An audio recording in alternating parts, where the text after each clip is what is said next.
respecto a las dudas de pues, para qué sirve el teorema de isomorfismo, pues lo acabo de comentar, pero lo vuelvo a decir para que quede en video. Pues el teorema de isomorfismo nos da como una manera en la que podemos hallar isomorfismos. Y vimos en la ayudantía primera de que espacios isomorfos se comportan igual. Espacios isomorfos son indistinguibles. Se da igual trabajar en uno que trabajar en el otro, ¿no? Entonces, ¿qué nos dice el primer teorema de isomorfismo? Teorema de isomorfismo. Que si tenemos una transformación F que va de un espacio vectorial V a W y es calineal,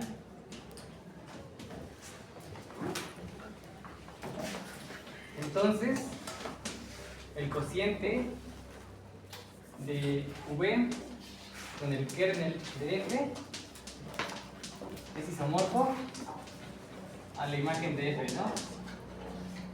Entonces, en el caso específico de que la función sea superyectiva, si F es superyectiva, eso significa que la imagen es igual a todo el espacio del codominio, ¿no?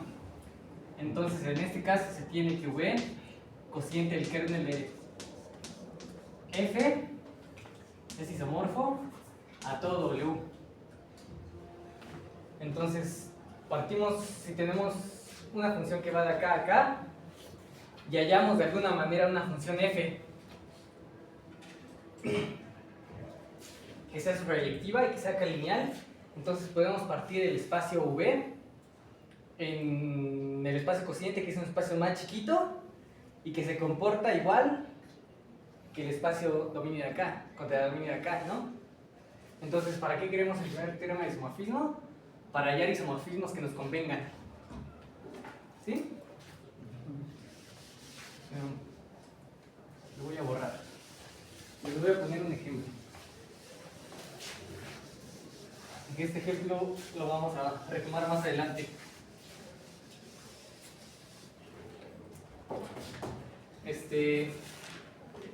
Por ejemplo, ¿conocen vieron el espacio vectorial de los polinomios? ¿Sí? Entonces, sea, como ejemplo, F, que va del conjunto de polinomios con variable X en los complejos, definida de la siguiente manera: al polinomio F lo vamos a evaluar en I y de esa manera ya nos va a quedar un complejo. Afirmo que F es R lineal.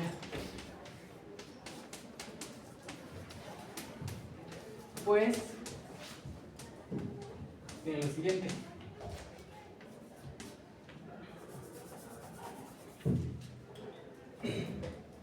Si F, G son polinomios con coeficientes en los reales, entonces F se ve como una suma formal de 0 hasta n de a y x a la i, ¿no?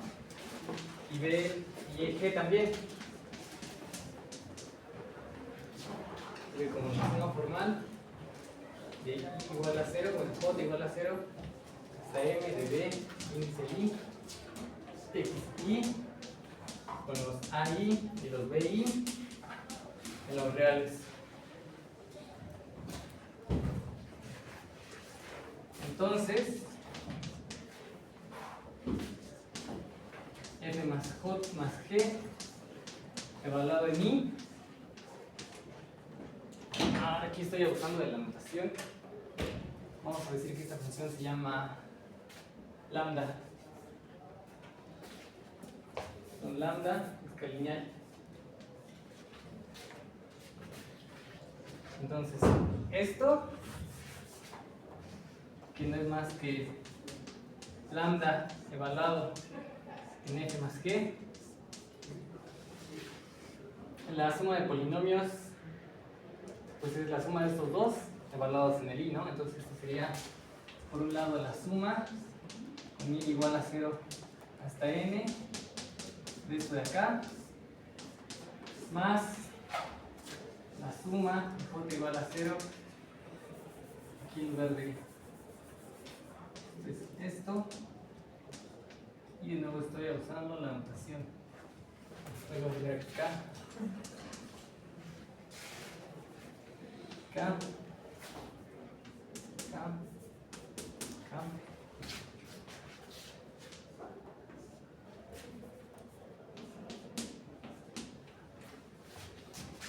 Los BJ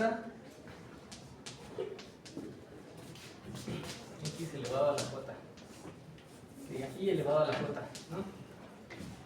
Y esto no es más que el polinomio f evaluado en i más el polinomio g evaluado en i.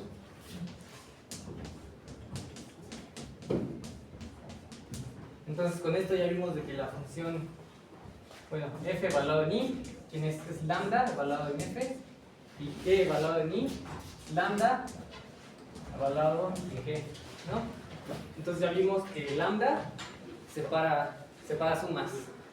Entonces luego restaría ver que saca escalares. Pues igual es fácil de ver. ¿Quieren que lo hagamos o ya con eso? No, sí. ¿Sí? Bueno, entonces esta cosa de acá pues es k lineal. Esta función lambda que va del espacio de polinomios con coeficientes en R a los complejos, ya vimos que es k lineal. Entonces, además notemos que esa lambda es superadictiva. Pues, para ver que es superadictiva, ¿qué tenemos que hacer?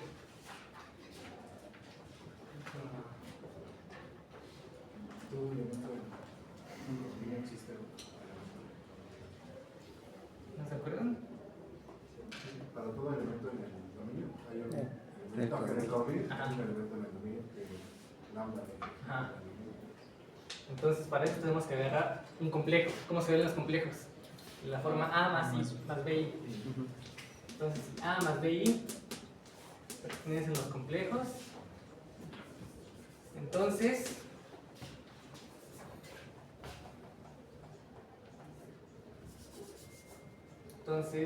A más BX, esto están de acuerdo que es un polinomio, ¿no? Esto es un polinomio. Y ahora si evaluamos la lambda en esto, A más BX, ¿qué nos da?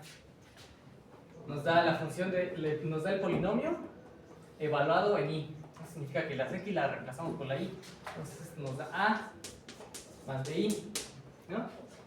Y con eso ya vimos que para todo elemento del codominio existe un elemento del dominio, tal que cuando le aplicamos la función cae en ese elemento del codominio que agarramos, ¿no? Entonces eso significa que la lambda es superadictiva. ¿Sí?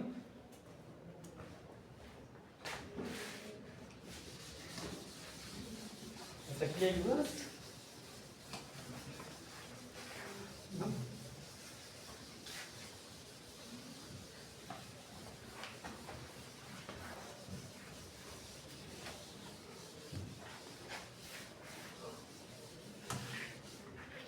Entonces ahora queremos saber quién es el kernel de lambda. ¿Si alguien se imagina quién es el kernel de la lambda? O sea, buscamos polinomios f, tal que cuando evaluamos f en i nos da 0.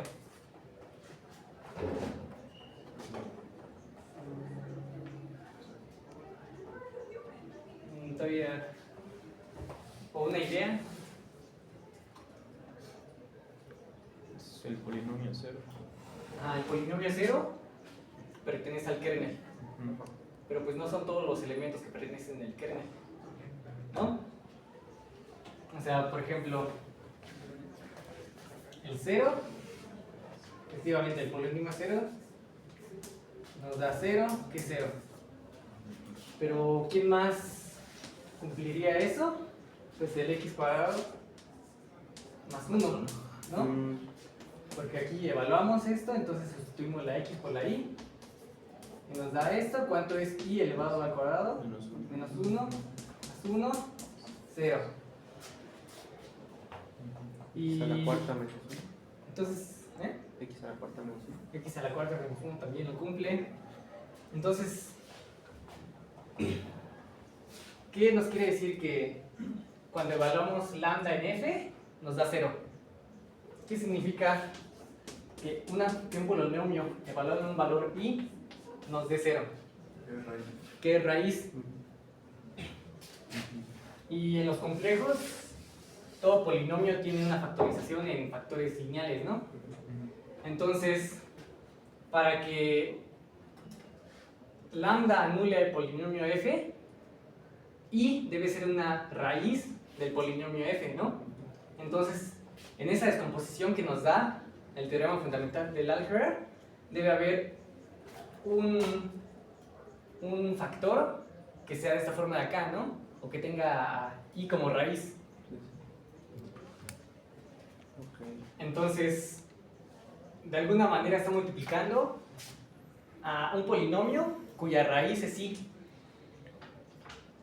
¿Y se acuerdan de los subespacios generados? O sea, estoy en R2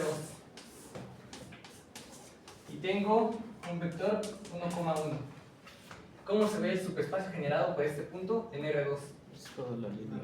Ajá, todas las Pasa por 1, 1 y 0, 0. combinaciones lineales de esto de acá, consigo mismo, nada más sería él, multiplicado por una lambda. El vector 1,1 escalado, o sea, multiplicando 1,1 por todos los elementos, por todos los escalares del campo base. Entonces, el kernel va a ser igual al subespacio generado por este polinomio de acá.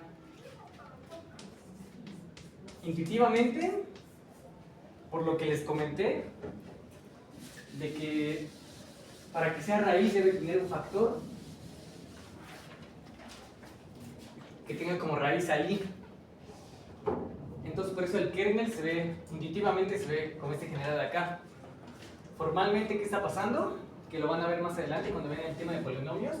Lo que está pasando es que este es el polinomio mínimo de i en los complejos. Entonces, a cualquier factor que tenga como raíz al i, esta cosa de acá lo va a dividir. Esta cosa con coeficientes reales lo va a dividir. Entonces, por un momento, confíen en que el kernel de lambda sí es esto de acá. Y esto es para dar el siguiente ejemplo, para que ya tengan ahorita ejemplos y vean por qué hacemos teoremas de isomorfismo. Entonces, vimos una función calineal lambda que es subrayectiva y ya tenemos su kernel. Entonces, ¿qué nos diría el primer teorema de isomorfismo?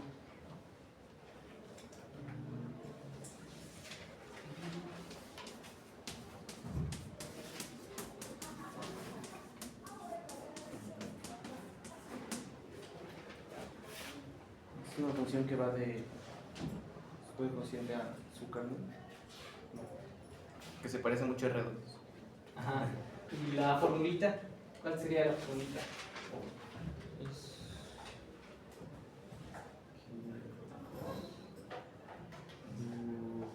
Polinomios en R, bueno, el espacio cociente de los polinomios de R entre el kernel de esta cosa es igual a la imagen de la función, que en este caso es los complejos. Ajá. Bueno, Esto, ¿no? es isomorfo, perdón, no.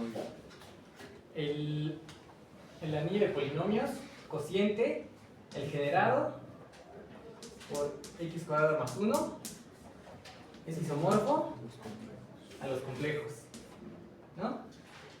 ¿Y esto qué quiere decir? O sea, esto de acá, cociente del kernel de lambda, isomorfo a la imagen de lambda, ¿no? Entonces, por el teorema de isomorfismo ya llevamos una caracterización de los complejos mediante un espacio cociente. Entonces, ¿por qué este isomorfismo? ¿De qué nos sirve? Pues porque ya podemos estudiar este espacio cociente y cualquier propiedad o cosa característica que hallemos mediante el isomorfismo lo podemos mandar a C. Entonces, podemos estudiar a C indirectamente estudiando este de acá, o viceversa. Podemos estudiar cómo se comporta este de acá o cómo se ve estudiando a C. Y lo único que hacemos es viajar de acá para allá mediante el isomorfismo. Que si quieres una forma más explícita para el isomorfismo, pues checa la demostración del primer teorema de isomorfismo, ves cómo se construyó, que para eso justamente usas el teorema de la factorización y ya tienes explícitamente este isomorfismo, ¿no? Entonces por eso nos sirve teorema de isomorfismo, el teorema de factorización y esto en general. Entonces, por si tenían dudas de qué están viendo ahorita con Cloty, pues está este ejemplo, ¿sí? ¿Todo bien? Va.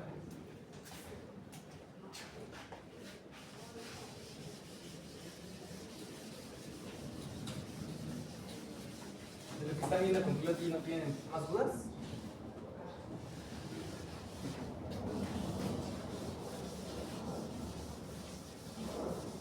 Piensan que va muy rápido, que va muy lento. ¿O va bien? ¿Eh? Sí.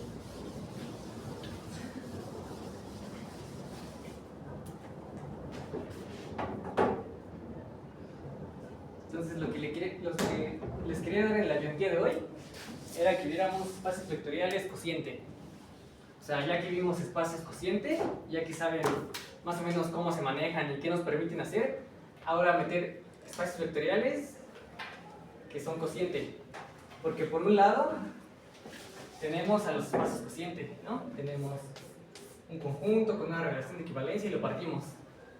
Y por un lado tenemos a los espacios vectoriales con una suma, con un grupo escalar. Entonces lo que les dije desde el inicio es que a los matemáticos nos importa estudiar estructuras abstractas y cómo se comportan y cómo se relacionan, ¿sí? Entonces, por un lado tenemos estudiados a los espacios cocientes y por un lado tenemos a los K-espacios vectoriales. Y ahora lo que queremos hacer, y lo que es muy común en matemáticas, es que vamos a hacer un mestizaje. Vamos a poner estructura encima de la estructura. Vamos a hacer un espacio vectorial que además sea espacio cociente. Y pues al inicio suena como pues nada más lo pegas y ya, ¿no? O sea, ahora tenemos un V, un espacio vectorial cociente, ¿no? Y pueden decir, pues no cambia mucho la cosa, pero pues la cosa es que sí cambia. Porque en un espacio vectorial tenemos operaciones. Entonces tenemos sumas que geométricamente son relaciones. Entonces tenemos más estructura, ¿sí? Y entonces por eso merece la pena estudiar ahora estos combinados. Ya los estudiamos en separado, ahora lo vamos a hacer en combinado. Y esto va a ser muy común si son matemáticos. Porque, por ejemplo, yo ahorita que vengo de eso, que vengo de comentar la tesis, lo que estoy estudiando pues, son grupos de Lie. Que es, por un lado, estudié teoría de grupos, por un lado, estudié cosas de topología, por un lado, variedades, y ahora combino todo eso en un grupo que además es variedad, que además es espacio topológico. Y pues va a ser muy común que hagan este tipo de mestizajes, ¿sí? Entonces, a ver, definición. Que la es espacio cociente. Sea V, que es espacio vectorial, y W, un subespacio V. ¿Están familiarizados con esa notación? ¿Sí lo usa Cloty? Sí. Entonces significa que W es subespacio de V, como que espacio vectorial. Definimos la relación de equivalencia esta como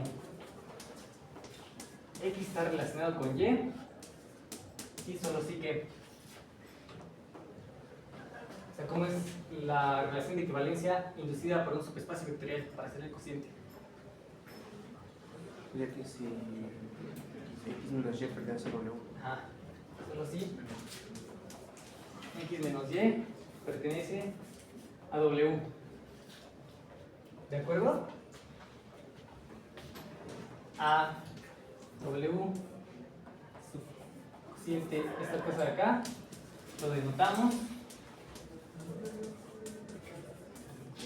por V cociente W.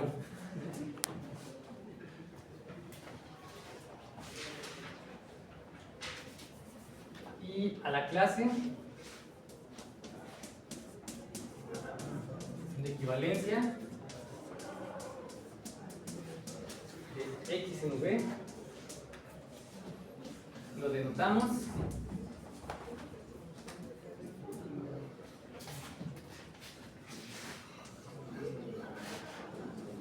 como V, como X más W. ¿Sí? Esto ya lo vieron al inicio. Y entonces, a ver, lo que estamos haciendo aquí es que estamos cambiando la notación que habíamos visto para adoptar una nueva notación, ¿no? En lugar de hacer énfasis en la relación de equivalencia, hacemos énfasis en el subespacio del que estamos sacando la relación y luego el cociente.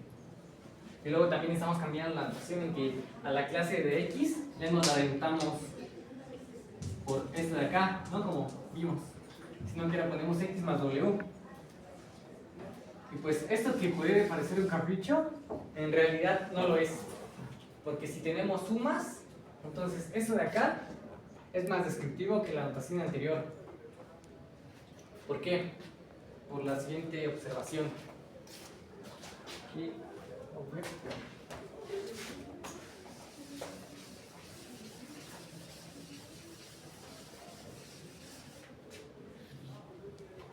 observación.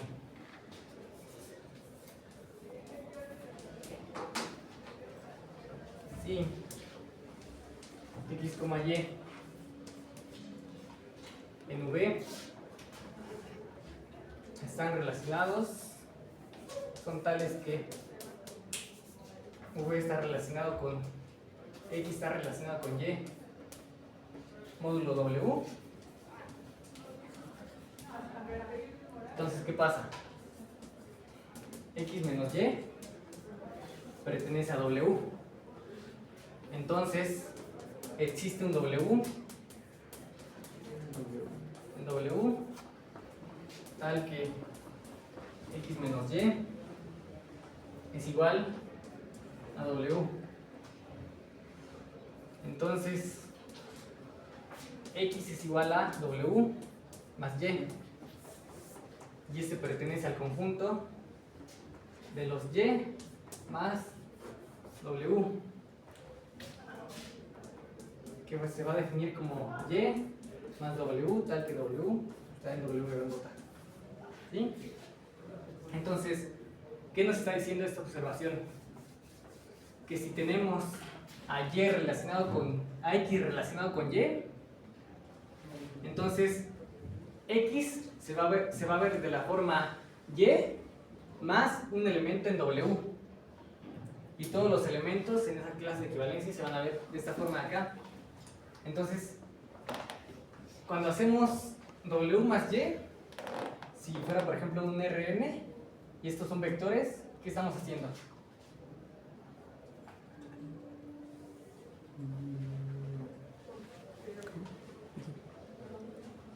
Se deja fijo al Y y todos los elementos de W, ¿no? Estamos teladando. La suma de vectores es teladar, ¿no? Esto significa, nos paramos en W y el vector Y, que a lo mejor está por acá y apunta para acá, lo vamos a trasladar a Y, a W que diga. Entonces lo que estamos haciendo en el caso de un Rn es trasladar vectores. Entonces, como que la suma nos está metiendo más jugo a la relación de equivalencia. Y vamos a dar entonces ejemplos para que vean esto mejor.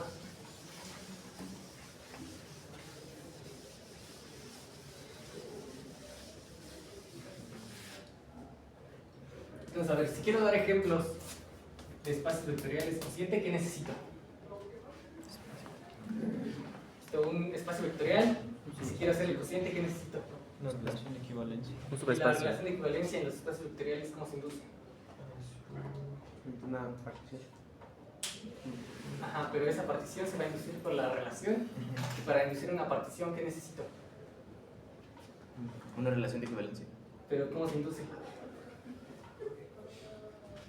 En un espacio vectorial.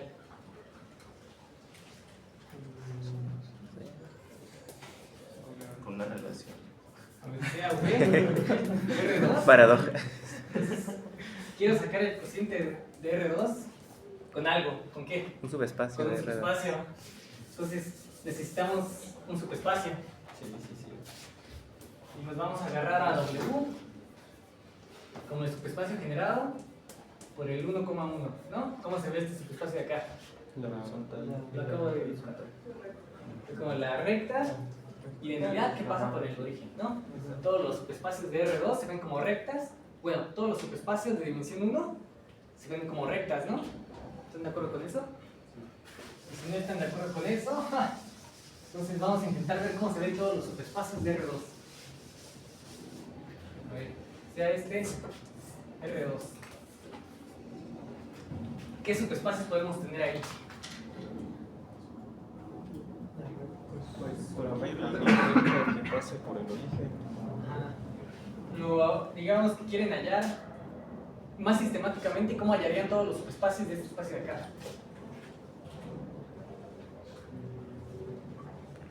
¿Tiene sus bases? Digamos que me gusta mucho el plano y quiero ver cómo se ven todos los subespacios de aquí. Quiero ser exhaustivo. ¿Por la dimensión de sus bases? Pues una manera en que lo pueden hacer es que ¿qué es el subespacio generado?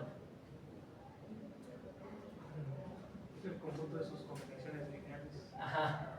Pero eso se deduce a partir de la definición de subespacio generado. Ah, es la intersección de todos los subespacios que contienen Ah. Es el subespacio generado, es la intersección de todos los subespacios que tienen al conjunto generador, ¿no? Entonces, como estás tomando la intersección, esto conjuntistamente te está diciendo que te estás agarrando el subespacio más chiquito y que tiene esos puntos, ¿no? Entonces, si queremos estudiar cómo se ven todos los subespacios de R2, lo que haríamos es pues, tomar puntitos, tomar el generado y ser exhaustivo, ¿no? O sea, si quiero ver quiénes son todos los subespacios de dimensión 0, pues agarro, o sea, solo hay uno, que es el 0. O sea, me agarro el 0, su generado es el 0. Entonces, ¿quiénes son los subespacios de esto? Pues subespacios de R2. A ver, de dimensión 0 tenemos a el espacio 0. Y de dimensión 1 nos vamos a agarrar un puntito que no sea el 0 y nos vamos a agarrar el generado. Entonces, por ejemplo, me agarro este punto de acá y su generado pues es la recta que pasa por el origen y por ese puntito. Pam, pam, pam, pam. Y me agarro un punto acá y su generado es de nuevo la recta que pasa por el punto y por el origen. Y por el postulado 2 de Euclides sabemos que pues, solo existe uno. Entonces, ¿hay más subespacios que podemos hacer de dimensión 1 aparte de las rectas que pasan por el origen?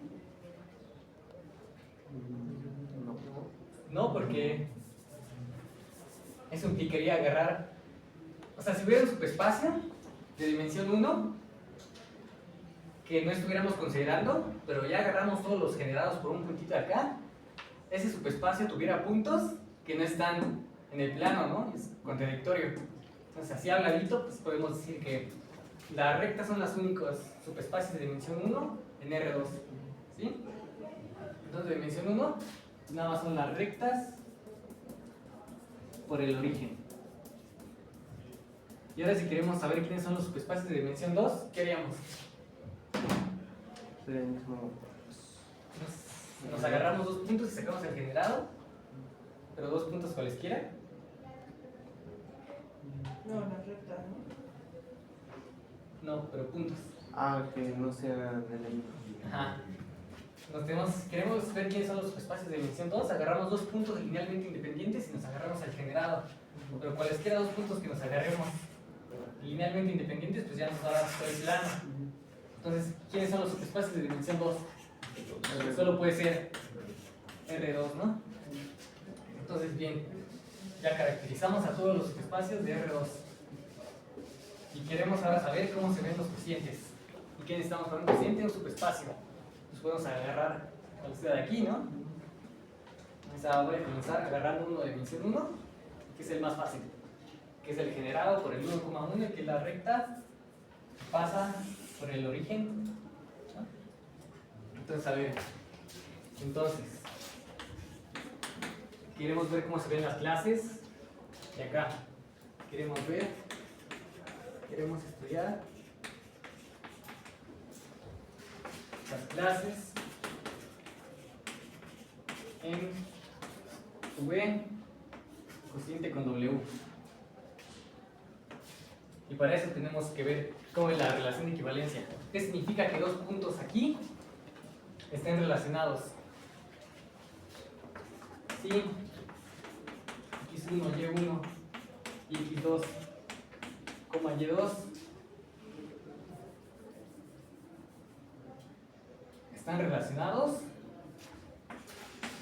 entonces, ¿qué pasa? Si estos dos están relacionados, 1y1 menos x2y2 pertenece al generado del 1. x1 acá, este de acá, coordenada, pertenece a W, ¿no? ¿Y qué significa que pertenezca a W? Es que x1 menos x2 es igual a... ¿Quién es W? Es el generado de 1. El espacio generado. Y como dijo el compañero de allá, se caracterizan porque son... ¿Cómo se llama? Esto lo escalas, ¿no? Mediante una lambda. Entonces, x1 menos x2, y1 menos y2 es de la forma lambda por 1,1, ¿no? Entonces, ¿esto quién es? Es lambda, lambda. ¿Y esto qué significa? Coordenada. x1 menos x2 es igual a lambda y y1 menos Que lambda es igual a x1 menos x2, que esto es igual a lambda, y lambda nuevamente es y1 menos y2. Entonces, ¿qué estamos haciendo aquí geométricamente? Y para eso les doy la pista de que recuerden geometría analítica 1.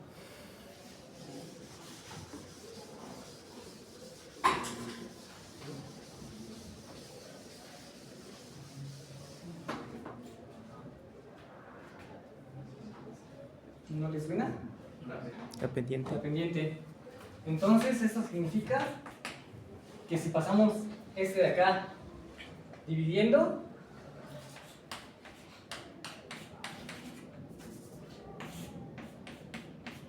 esto es igual a 1.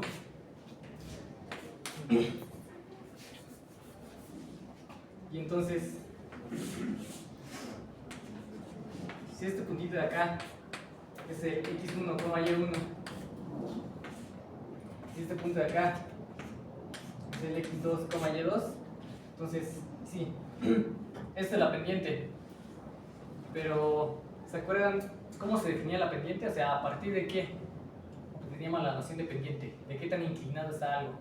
O sea, sí con este cociente, pero ¿qué necesitamos?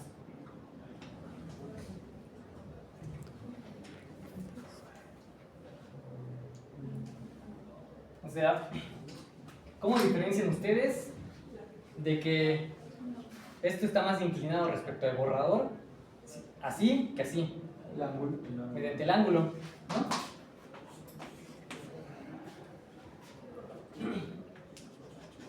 Este puntito de acá, ¿quién es?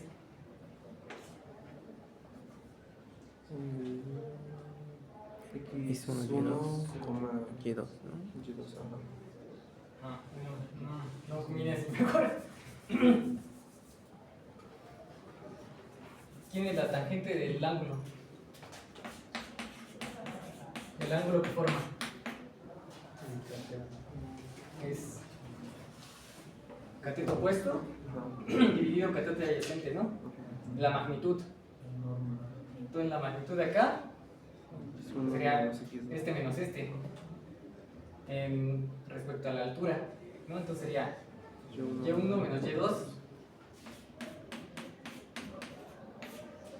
Y ahora el cateto adyacente, la distancia acá a acá, ¿cuánto es? X1 menos X2. Entonces de aquí es que sacamos de acá es que definimos esto como la pendiente. Entonces, ¿qué significa esto de acá arriba? Viéndolo de acá abajo. Significa que la pendiente de la recta que une a estos dos puntos es 1. ¿Y esto qué significa? Que la tangente del ángulo que forman es 1. Entonces puedes sacar la tangente inversa, ¿no? Entonces el ángulo teta es tan menos 1 de 1. Y eso es 45 grados. ¿Sí? Entonces, dos puntos están relacionados y ¿qué? ¿Sí qué pasa? El ángulo que... ¿El ángulo de qué? Entre el eje X y la recta que forman, ¿no? ¿El eje X? No, sí. Que la recta que forme, que la recta que pase por esos dos puntos respecto al eje horizontal forme un ángulo de 45 grados.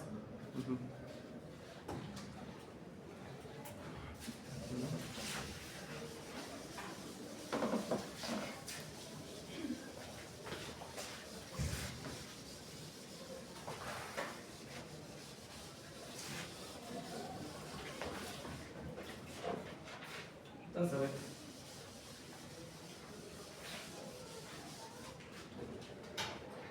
Volviendo al dibujo. Sabemos por un lado que la clase del 0 es todo W, que es esta recta de acá. Todo W lo vamos a mandar al 0, lo vamos a aniquilar. Y entonces, esta recta de acá es la clase del 0,0. ¿De acuerdo? Entonces ahora nos agarramos un puntito que no esté en esta recta, digamos este de acá. Como la relación de equivalencia te induce una partición, entonces este puntito de acá representa a una única clase de equivalencia. ¿Quién va a ser esa clase de equivalencia? O sea, ¿quiénes son los puntitos relacionados a este punto? Pues una recta paralela a la otra que pase por ese punto. ¿Y por qué paralela? Que tienen que tener el mismo... Ajá. Bueno, misma tendiente. Creo que tienen la misma pendiente. Entonces, la recta paralela a esta que pasa por este punto va a ser la clase de equivalencia representada por ese puntito, ¿no?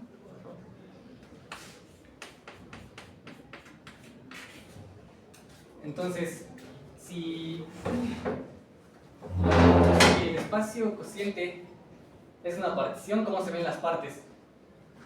Estamos partiendo al plano en rectas paralelas a estas, paralela a la identidad. Entonces todas las clases se van a ver así, ¿no? Y no se van a intersectar por el segundo postulado de Euclides. Entonces así ya le voy a anotar observación. R2 cociente es 1,1. Divide R2 en rectas. Y estas rectas, ¿cómo las diferenciamos? O sea, tienen la misma pendiente, pero ¿qué es lo que distingue esta recta de, por ejemplo, esta de acá? Las coordenadas. ¿Cómo es coordenadas?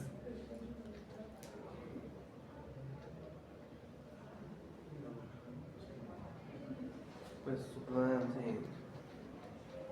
en el eje X o en el eje Y, ¿no? O sea, si varías nada más una, Ajá. vas a otra recta, ¿no? Esta cosa es lineal. ¿Cómo se ve algo lineal? De la forma AX más B. Bueno, le pongo MX. ¿Por qué? Porque MX es la pendiente. Entonces, si estamos diciendo que tienen la misma pendiente, ¿qué es lo que cambia? La ordenada al origen. Cambia la B.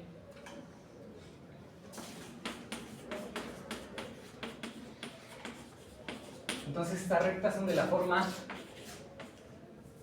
Y igual a AX más B. Y la A, bueno, la A en este caso es 1 porque la pendiente es 1. Y la B, esa sí va a estar variando, ¿no? La B va a estar variando ¿en qué? En los reales, en todo el eje Y. O sea, nos agarramos un punto en Y diferente y tenemos una clase de equivalencia diferente. Y entonces, hasta el momento, lo que hemos hecho ha sido lo que hacíamos con espacios cocientes, ¿no? Vemos cómo se relacionan los elementos en el conjunto y a partir de ahí particularizamos, bueno, caracterizamos a las partes. Pero les dije que este era, además de un espacio cociente, un espacio vectorial. Entonces podemos sumar clases de equivalencias. Que si abusamos un poquito de la notación, podemos sumar rectas, ¿no? Entonces, ¿cómo se define la suma para clases de equivalencia? Como en el espacio. O sea, a ver, Ya la suma de las clases es la clase de la suma, ¿no? ajá, lo voy a anotar. La suma de V más W con la suma de V más un W es V más W más W, ¿no? Usando la notación que introducimos, pero si volvemos a la notación anterior, nos estaría diciendo que la clase de equivalencia de V más la clase de equivalencia de W es la clase de equivalencia de V más W. Y ya vieron con Clotti que esto está bien definido. Sí. ¿Qué significa que esté bien definido? No importa qué representante te agarres. Que no importa cuál representante te agarras, te va a dar la misma clase, invariantemente. Entonces, aquí que dijimos que lo que distingue a las clases de equivalencia puede ser su ordenada al origen. Entonces, fácilmente nos agarramos como representante a su ordenada al origen, ¿no? Por ejemplo, este de acá y este de acá. Y si los queremos sumar, pues nada más sumamos los puntitos y luego tomamos la clase. Que aquí sería sumar estos dos puntitos. Digamos que los sumamos, que nos da el puntito de acá. Y entonces la suma de estas dos rectas sería esta recta. ¿Están de acuerdo con eso? O sea, la suma de x más b1 más x más b2 sería x más b1 más b2. Sumamos las ordenadas al origen. ¿Sí? Entonces estamos trasladando y así. Y lo mismo con el producto escalar. El producto escalar de esta recta por un 2, pues sería subir la ordenada 2 veces y tomar la recta. Paso por ahí con pendiente 1. ¿Sí? ¿Está aquí claro? Disculpen si no estoy siendo tan formal, como son ejemplos. Más claro, es mejor que entiendan. O sea, ¿qué está pasando? Que definir formalmente. Además, para eso están las notas.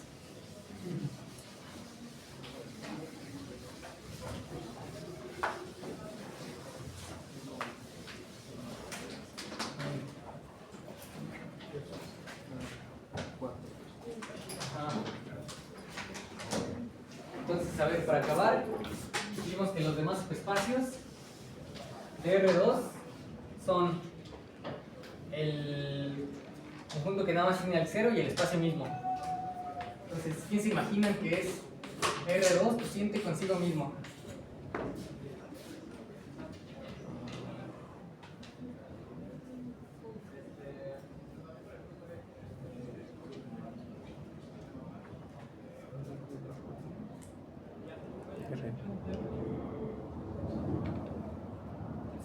significa esto? Significa que Es todo alrededor.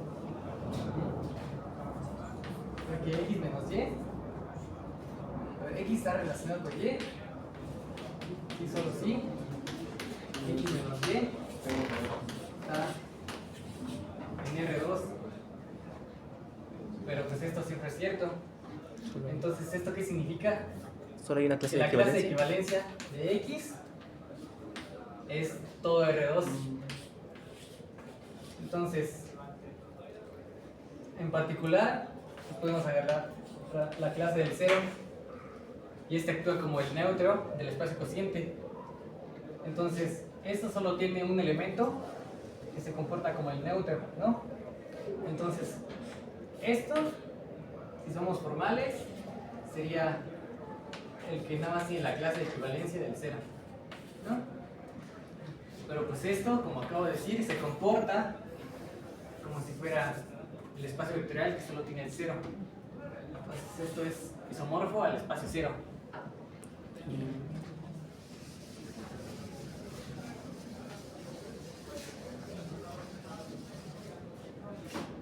Y ahora, ¿cómo se ve? R2 cociente el espacio cero. ¿Cómo se imaginan que se ve? Hagan las cuentitas. Pues ahí sería todo R2, ¿no? Porque para que estén Sí, en ajá. el espacio cero, debe ser ese mismo punto, ¿no? Sumado con, bueno, restado con cero. X está relacionado con y, si solo sí, x menos y es igual al único elemento de ahí que es el 0. Entonces esto pasa así, solo sí, x es igual a x. Entonces la clase del x se ve como pues, el x solito, es decir, las partes de la partición son los unitarios. Entonces tenemos tantas partes como elementos en R2, ¿no?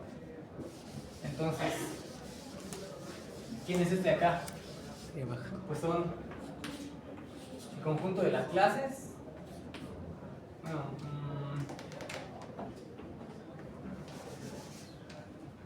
son los conjuntos, son los unitarios X, tal que X está en R2. Y si esto lo sumamos, si hacemos producto escalar, se va a comportar como R2.